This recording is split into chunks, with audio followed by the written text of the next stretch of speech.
جو لوگ اللہ پر ایمان لائیں، کہیں کہ ہمارا رب اللہ ہے، پھر اس پر جم جائیں، ان پر فرشتوں کا نزول ہوتا ہے، نہ کوئی غم کرو نہ خوف، خوشیاں مناؤ جنت کی جس کا تم سے وعدہ کیا گیا تھا۔ اللہ کی ربوبیت پر اطمینان جب انسان کو ہو جاتا، میرا رب اللہ ہے، ربی اللہ، انسان کے لیے نہ کوئی کھٹکا، نہ کوئی خطرہ، نہ کوئی خوف، نہ کوئی حزن۔ جو کچھ ہو رہا ہے کس کے اذن سے ہو رہا ہے؟ اللہ کے اذن سے۔ اللہ کے اذن کے بغیر پتا تک نہیں ہلتا۔ یہ کوئی اندھا بہرا مادہ نہیں ہے جس سے مجھے کوئی خوف ہو۔ اندھا بھینسا چلا آ رہا ہو اس سے تو ڈرنے کا ہر انسان کو ڈرنا چاہیے، نہ معلوم کس کو ٹکر مار دے، لیکن نہیں، اس کائنات کو چلانے والا ایک سمیع و بصیر خدا ہے۔ وہ جو میرا دوست ہے، میرا ولی ہے، اللہ ولی الذین آمنوا یخرجہم من الظلمات الی النور، اللہ اہل ایمان کا ولی ہے، ساتھی ہے، پشت پناہ ہے، مددگار ہے، حمایتی ہے۔ بتائیے جسے یقین ہو جائے کہ اللہ میرا مددگار، اللہ میرا محافظ، اللہ میرا پشت پناہ، اللہ میرا حمایتی، اس کے لیے کوئی خوف ہوگا؟ اس سے کوئی ڈر ہوگا؟ میں مثال دیا کرتا ہوں ایک بہت سادہ، پنجاب کے دیہات کی۔ تو بڑا چودھری ہے اور کوئی غریب کسان ہے، اس غریب کسان کے جانوروں کو ہر وقت اندیشہ ہوگا چوری کا، کوئی میری بھینس کھول کر نہ لے جائے، کوئی میرا بیل کھول کر نہ لے جائے۔ لیکن جس کے بارے میں یہ سب کو معلوم ہو کہ وہ جو بڑا چودھری ہے وہ اس کا دوست ہے، اس کی بچیا کو کوئی خوف ہوگا؟ اس کی بھینس پر کوئی ہاتھ ڈالے گا؟ اسے کوئی اندیشہ ہوگا؟ نہیں۔ کیوں؟ کہ وہ بڑا چودھری، بڑا اس کا یہاں کا سردار، جاگیردار، سب کو معلوم ہے وہ میرا دوست ہے، کوئی میرے خلاف اقدام نہیں کر سکتا۔ اس دنیا میں یہ چھوٹی سی بات اگر آپ کے دلی اطمینان اور سکون کا باعث بن سکتی ہے تو ذرا تصور کیجئے۔ میں لفظ تصور استعمال کروں گا صرف اس لیے کہ اس کا ہم جس کو کہتے ہیں ادراک اور شعور کر نہیں سکتے، اگر کے ساتھ کر سکتے۔ اگر یقین ہو کہ اللہ میرا مددگار اور یقین ہو کہ اللہ ہر آن میرے ساتھ ہے، پھر کوئی خوف؟ کس کا خوف؟ کوئی شے اللہ سے بالاتر ہے؟ کوئی قوت اس سے زیادہ طاقتور ہے؟ کوئی اس کے ارادے کو بدلنے والا ہے؟ کوئی اس کی مشیت کے آڑے آنے والا ہے؟ یہی بات ہے جو حضور نے فرمائی، یہ ایمان کا حاصل ہے لب لباب، کہ دیکھو اچھی طرح اس بات کو ذہن نشین کر لو، اگر تمام انسان مل کر تمہیں کوئی نقصان پہنچانا چاہے نہیں پہنچا سکتے، مگر جو کچھ اللہ نے لکھ دیا ہو، اور تمام انسان مل کر تمہیں کوئی نفع پہنچانا چاہیں نہیں پہنچا سکتے، مگر وہ شے جو اللہ نے طے کر دی ہو۔ آپ پھر میں کہوں گا ذرا طاری کیجئے، اسے فرض کیجئے، اسے سوچئے۔ اگر اس حدیث پر ہمارا دل ٹھکا ہوا ہو تو کسی سے ڈر ہوگا؟ یہ مجھے نقصان نہ پہنچا دے، یہ میری رپورٹ خراب نہ کر دے، یہ میری انکریمنٹ نہ رکوا دے، یہ میرا یہ نہ بگاڑ دے، یہ میرا یہ نقصان نہ پہنچا دے۔ اس کا ڈر، اس کا ڈر، اس کا خوف، اس کی خوشامد، اس کے لیے جا کر طرح طرح سے اپنی عزت نفس کو ذلیل کروانا اس کے سامنے، یہ سب کچھ کیوں کرتا ہے انسان؟ جب سمجھتا ہے کہ اس کے ہاتھ میں میرا کوئی نفع ہے، اس کے ہاتھ میں میرے لیے کوئی ضرر ہے، یہ مجھے کوئی گزن پہنچا سکتا ہے، یہ مجھے کوئی نقصان پہنچا سکتا ہے، یہ میرا کوئی کام بنا سکتا ہے، یہ میری کوئی ضرورت پوری کر سکتا ہے، اسی کا نام شرک ہے۔ جہاں آپ نے یہ سمجھا کہ غیر اللہ کے اندر کوئی طاقت موجود ہے، وہی شرک ہے۔ بتوں سے تجھ کو امیدیں، خدا سے نو امیدی، مجھے بتا تو صحیح اور کافری کیا ہے؟ شرک تو یہ ہے۔ جس پر بھی تمہیں یہ خیال ہے، کلمہ ہے یہ کلمہ سوم، لا حول ولا قوت الا باللہ، ذرا اس پر دل کو کبھی اگر آپ تصور کریں، پھر فرض کریں، دل ٹھک جائے اس پر، کوئی طاقت نہیں۔ یہی بات تھی جو شیخ عبد القادر جیلانی رحمۃ اللہ علیہ نے اپنی وصیت میں اپنے بچے سے کہی. 11ویں دینے والے ہیں لیکن حضرت شیخ عبد القادر جیلانی کی وصیت اور تعلیمات کو کتنے لوگ جانتے ہو؟ یہ جن مقامات تک پہنچے ہیں وہ کس چیز کی بدولت پہنچے؟ انہوں نے جو پیغام دیا وہ کیا تھا؟ اے میرے بچے، جس طریقے سے قرآن مجید میں حضرت لقمان کی نصیحتیں جو ہے نقل کر دی گئی ہیں، میں یہ عرض کروں گا بالفرض اگر قرآن حضرت عبد القادر جیلانی کے بعد نازل ہوا ہوتا تو شیخ عبد القادر کی یہ نصیحتیں بھی قرآن میں درج ہوتی. اتنی اونچی نصیحتیں ہیں. اے میرے بچے، اس حقیقت کو ذہن نشین کر لے، لا فاعل فی الحقیقت ولا مؤثر الا اللہ. اس کائنات میں نہ کوئی فاعل حقیقی ہے نہ مؤثر حقیقی ہے سوائے اللہ کے. کسی شے میں کوئی تاثیر نہیں اگر اللہ نہ چاہے. آگ جلا نہیں سکتی اگر اللہ نہ چاہے. پانی ڈبو نہیں سکتا اگر اللہ نہ چاہے. زہر ہلاک نہیں کر سکتا اگر اللہ نہ چاہے.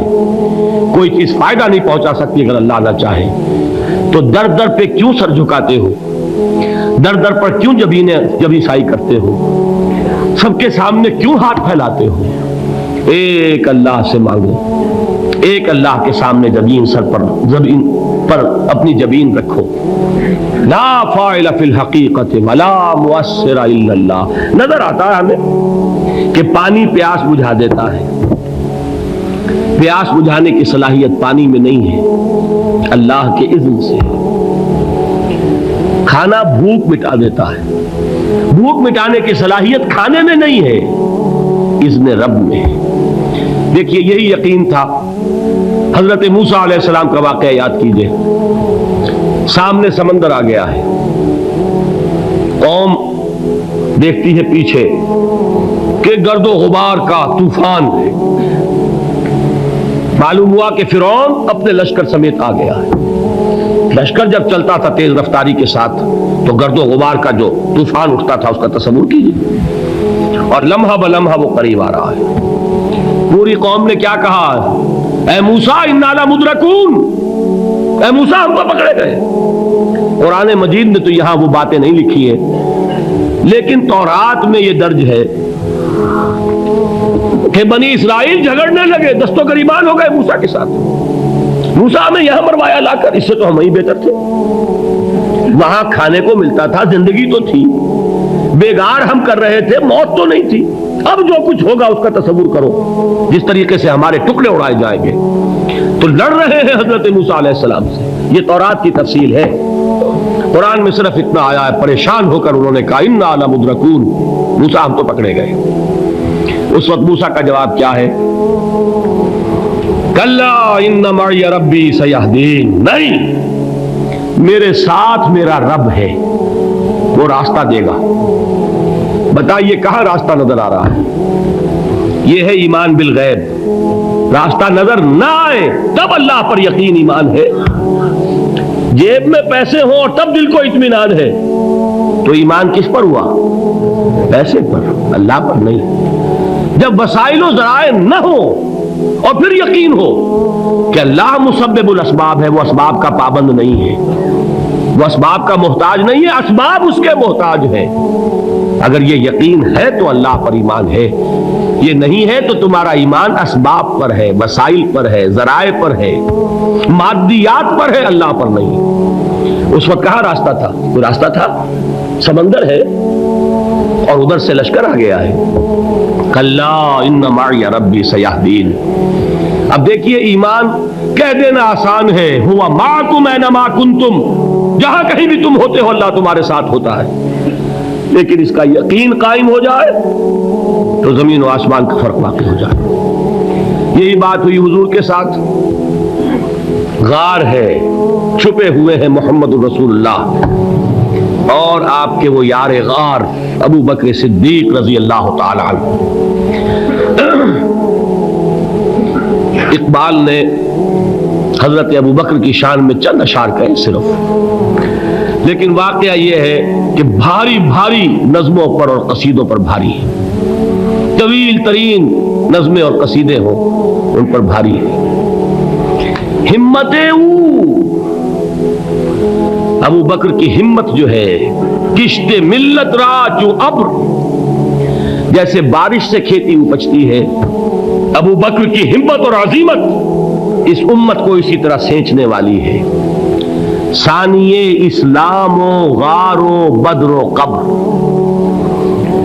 وہ دوسرے تھے اسلام میں، دوسرے پہلے کون تھے؟ انا اول المومنین، حضور فرماتے ہیں سب سے پہلا ایمان لانے والا میں، دوسرے ابو بکر۔ ویسے ہمارے ہاں یہ چلتا ہے اختلاف، حضرت علی پہلے ہیں کہ حضرت ابو بکر پہلے ہیں، لیکن اس میں بڑی خوبصورت تطبیق قائم کی ہے علماء نے، اور بہت صحیح ہے۔ چار کے بارے میں فیصلہ ہی مت کرو کہ کون پہلے ہے، ان کی ایک عجیب تقسیم کر دی ہے۔ آزاد مردوں میں، بالغ مردوں میں سب سے پہلے ابو بکر، بچوں میں سب سے پہلے علی، خواتین میں سب سے پہلے خدیجہ، اور غلاموں میں سب سے پہلے زید ابن حارثہ۔ بڑی پیاری تقسیم ہے، یہ چاروں ہی پہلے ہیں، ہر ایک کے لیے اولیت ہے۔ اور واقعہ یہ ہے کہ اگر زمانی اعتبار سے تعین ہوگا تو پہلے خدیجۃ الکبریٰ آئیں گی رضی اللہ تعالی عنہ، کسی اور سے بات کرنے کی نوبت بعد میں آ سکتی ہے، پہلے تو اہلیہ محترمہ سے بات ہوئی، آتے ہی پہلی وحی ہوئی ہے، ابھی تبلیغ کا حکم نہیں تھا، کس کو بتایا واقعہ؟ ابھی اپنی نبوت کی تبلیغ کا تو حکم ہی نہیں آیا، واقعہ کس کا ہے؟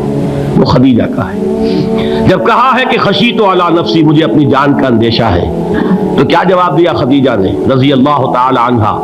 وہ صدیقۃ الکبریٰ ہے، صدیقات جو ہے خواتین ان میں چوٹی پر خدیجۃ الکبریٰ ہے رضی اللہ تعالی عنہا، اور صدیق جو مرد ہیں ان میں صدیق اکبر ہے ابو بکر صدیق رضی اللہ تعالی عنہ، لیکن صدیقات میں چوٹی پر۔ جب حضور نے فرمایا خشیت علی نفسی، کیا فرمایا، کیا عرض کیا، کیسے تسلی دی؟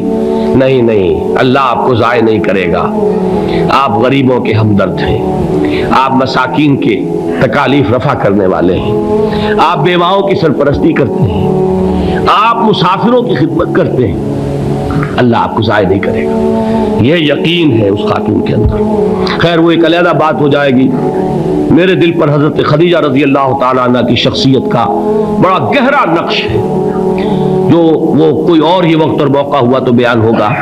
بہرحال اقبال نے ایک مصرے میں جو چار اولیتیں جمع کر دی ہیں، ہمتیں کشت امت را چو ابر، ثانی اسلام و غار و بدر و قبر۔ اسلام میں حضور کے بعد پہلے کون؟ ابو بکر۔ غار میں حضور کے ساتھ کون؟ ابو بکر۔ بدر کی رات اللہ کا رسول سربسجود، وہ جھاڑ، وہ گھاس پھوس کی جو جھوپڑی بنائی گئی تھی، اور وہاں تلوار ننگی لے کر پہرا دینے والا کون؟ ابو بکر۔ اور اس حجرہ عائشہ میں محمد کے بعد سب سے پہلے دفن ہونے والا کون؟ ابو بکر رضی اللہ تعالی عنہ صلی اللہ علیہ وسلم۔ وہ جو معاملہ میں سنا رہا تھا غار ثور کا، حضرت ابو بکر بھی حضور کے خیال سے لرز گئے ہیں۔ آپ کو یاد ہوگا کہ جا کر پہلے تمام جتنے سوراخ تھے انہیں بند کیا ہے، ایک سوراخ رہ گیا تھا جس کو بند کرنے کے لیے کوئی کپڑا نہیں تھا، وہاں اپنی ایڑی رکھی ہے، تب کہا ہے حضور سے تشریف لائیے، اور اپنے زانو پر حضور کو لٹایا ہے، اور وہاں کسی موذی جانور نے کاٹا ہے، حضور کی آنکھ لگ گئی تھی اس وقت، اس بل کے اندر جو بھی بچھو ہے کیا ہے واللہ عالم، اس نے کاٹا ہے، اس کی تکلیف کی وجہ سے ابو بکر کی آنکھوں سے آنسو ٹپک گئے، حضور کے چہرے مبارک پر پڑے ہیں، تو حضور جاگے ہیں، معاملہ کیا ہے؟ ایڑی نہیں ہٹائی وہاں سے، مبادا وہ جانور وہاں سے نکل کر محمد الرسول اللہ کو کوئی گزن پہنچا دے، ابو بکر کی ایڑی ہے، جس طرح چاہے کھا لے، ختم کر دے، جان نکل جائے تب کوئی آنچ آئے، محمد پر تو آئے، لیکن جیتے جی نہیں۔ وہ ہے ابو بکر حضور کے خیال سے۔ اس وقت حضور نے پھر اپنا لعاب دہن لگایا ہے، اور اس سے پھر آپ کی تکلیف ختم ہوئی۔ جیسے خیبر میں حضرت علی کی آنکھ دکھ رہی تھی، اس کو جو شفا حاصل ہوئی وہ بھی حضور کے لعاب دہن سے ہوئی۔ تو بہرحال اس وقت انہوں نے کہا ہے کہ اے نبی یا رسول اللہ، اگر اس وقت ان میں سے کسی نے غیر ارادی طور پر بھی اپنے قدموں کی طرف جھانک لیا تو پکڑے جائیں گے۔ کیا جواب تھا اللہ کے رسول کا؟ لا تحزن ان اللہ معنا، اللہ ہمارے ساتھ ہے، کیوں گھبراتے ہو ابو بکر؟ یہ ہے ایمان باللہ، میرا مالک اللہ، میرا رازق اللہ، میرا محافظ اللہ، میرا مددگار اللہ، میرا پشت پناہ اللہ، میرا دوست اللہ۔ یہ دوست